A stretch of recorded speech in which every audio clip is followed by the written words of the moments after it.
There's an interesting word called etymology. And etymology is the study of the history of words, where they originate. And words have always interested me. You know, the F word is a very popular word today and used everywhere, and we're all very aware of that. And about 6 months ago, I had to find out where that came from, and so I did a little etymology on the word, and it's quite interesting. And so throughout society, words change. When I was young, the word gay meant happy, and so I was a gay little boy. And yet over time, that word has completely changed, and so I'm no longer gay, but I am still happy.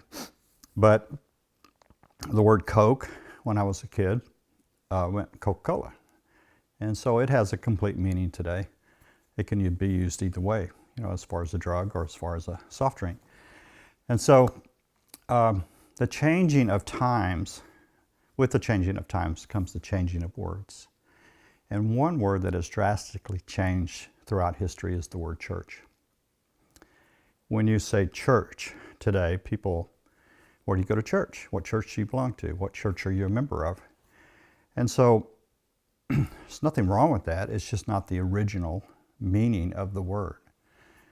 The original meaning came from Jesus when he was talking to Peter, and he said to Peter, he says, "My church will be built upon this rock."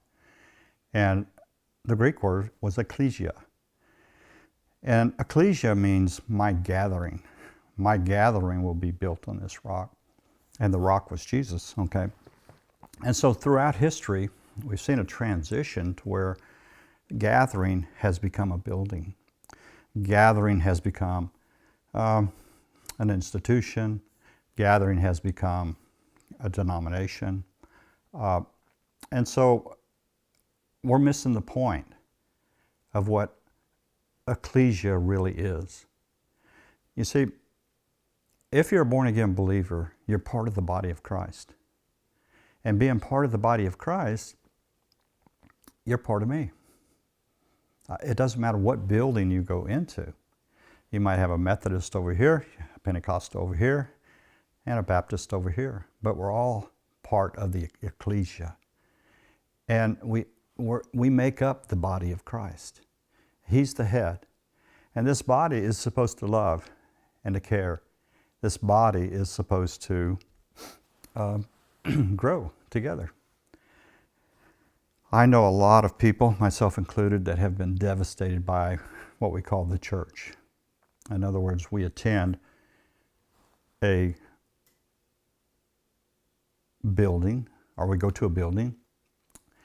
We go to a building, and there's a gathering of a certain type of believers in that building, and we can become very devastated by the leadership, by members, by gossip. The church can hurt when I use the word church, okay? Or in other words, that group that's in that building. I have found out that that's part of my trial here in life, is overcoming that. It's very, very few times have I met a believer that hasn't been devastated by the church, okay?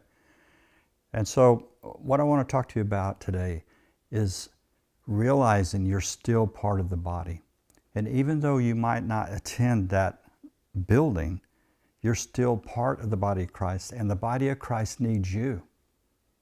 Maybe you've pulled away from the building, but oh my God, don't lose your gift. Don't lose what you have because of a pain. Get right with that pain and ask the Lord, say, Lord, where do I belong in the ecclesia? Who should I be ministering to? Who should I be bringing healing to?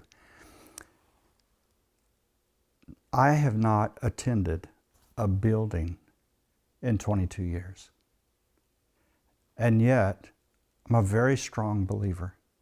I have an ecclesia of people that I talk to all the time, either on the internet, phone. Over the years, my wife, we have grown as Christians. They have grown as Christians.